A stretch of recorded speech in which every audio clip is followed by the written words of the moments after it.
Jika ingin menjadi penulis hebat, maka Bapak Ibu tentu harus berkumpul dengan orang-orang atau dengan penulis-penulis atau belajar dari penulis-penulis.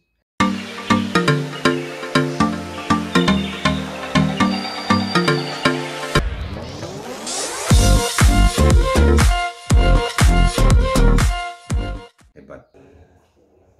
Assalamualaikum warahmatullahi wabarakatuh. Jangan lupa subscribe, like, share, dan komen YouTube Kang Hayat. Jangan lupa ya. Banyak mungkin kita sudah banyak mengenal para penulis-penulis hebat, para penulis-penulis luar biasa yang sampai hari ini karyanya diperbincangkan, karyanya didiskusikan, tidak pernah selesai-selesai. Selalu dibaca, selalu diungkapkan, selalu disampaikan, selalu, bahkan di kuliah-kuliah kita misalnya, atau di kelas-kelas kita, itu selalu disampaikan. Tetapi apakah tidak ingin misalnya kelak tulisan-tulisan kita yang disampaikan di kelas-kelas, tulisan-tulisan kita nanti yang dibicarakan oleh banyak orang atau didiskusikan oleh para mahasiswa, itu kan luar biasa kalau kita mau menulis. Seperti misalnya Ibnu Sina, Imam Al-Ghazali, itu buku-bukunya, kitab-kitabnya luar biasa sekali, tidak pernah punah Bapak Ibu, sudah ratusan tahun. Seperti itulah kira-kira gambaran menulis buku itu. Itu dulu nggak ada laptop, nggak ada komputer. Beliau menulis dengan tinta, menulis dengan pena, berhari-hari, berbulan-bulan, bertahun-tahun bahkan menuliskan, sampai menghasilkan karya yang luar biasa. Apalagi hari ini kita disuguhkan dengan misalnya sarana prasarana yang cukup luar biasa. Sekali ketik misalnya 10 halaman, 20 halaman selesai. Itu bisa dimanfaatkan dengan baik. Kira-kira potensi-potensi yang ada itu bisa dimaksimalkan dengan baik.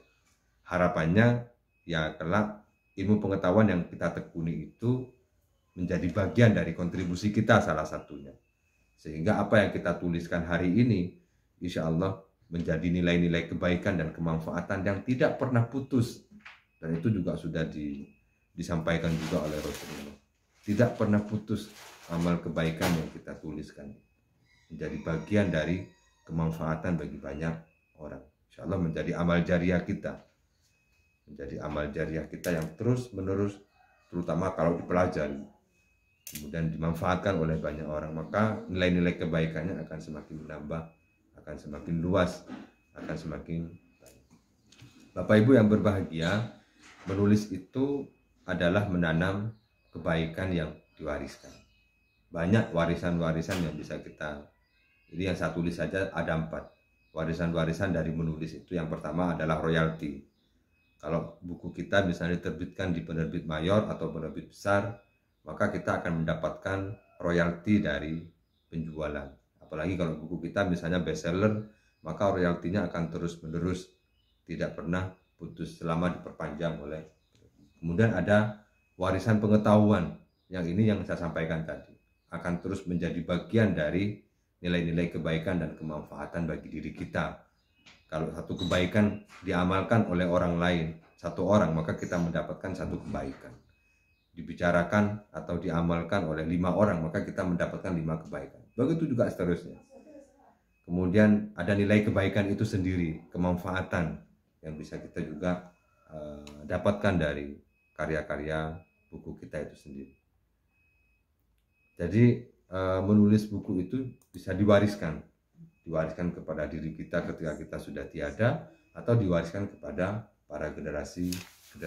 Nilai-nilai royalti, nilai pengetahuan, nilai kebaikan, dan nilai-nilai kemanfaatan yang insya Allah itu akan terus ada. Saya ingin mengatakan bahwa menulis itu memang istimewa Bapak Ibu. Dari apa yang sudah saya sampaikan tadi dari awal, semua penulis itu akan mati, hanya karyanya yang akan abadi. Maka menulislah, karena tulisan itu akan menjadikan diri kita mendapatkan syafaat kelak dari karya-karya kita. Sayyidina Ali juga menyampaikan begitu. Jadi menulis itu adalah pekerjaan yang mulia, pekerjaan yang istimewa. Sudah sejak lama frasa-frasa itu disampaikan. Tetapi kenapa sampai sekarang masih sedikit yang mau melakukan? Padahal kegiatan atau aktivitas menulis itu tidak hanya sekedar